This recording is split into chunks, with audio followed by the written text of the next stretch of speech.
What we have done today is launch a new app that basically will allow you to top up the credit on your Leap card without having to go into a shop or to a machine.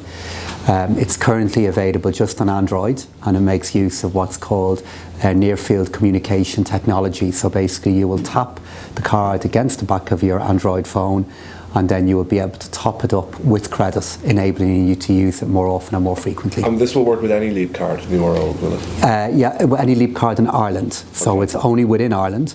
What we're doing at the moment now is we're rolling out the Leap card technology across different parts of Ireland at the moment. It's been in Dublin now for quite a while. We're now targeting our largest cities like Cork and Galway, and the objective is that soon it will be nationwide. Okay. So you'll be able to use it on any public transport service in any part of the country, and we're on our way now to rolling that out. People might ask why it took so long.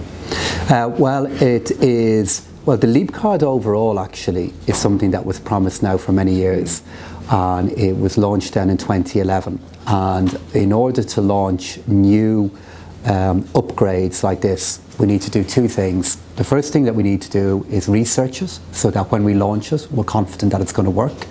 And the second thing, of course, is that we have to launch it in such a way that means any details or information that users will share with it will always be secure.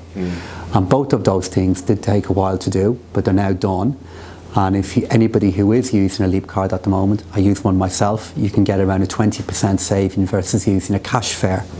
And the whole idea now is to be able to access that credit and that saving a lot easier than you can at the moment. Okay, and when's it going to be on Apple products? Well, that's a matter for Apple themselves to determine.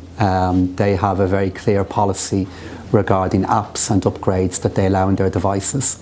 As you'll probably know, Android is a lot more open regarding apps and uses, and making that available across lots of different models of phones. But we're hoping, as we demonstrate the success of it now in the Android platform, that it's something that Apple will want to get behind. Great, okay.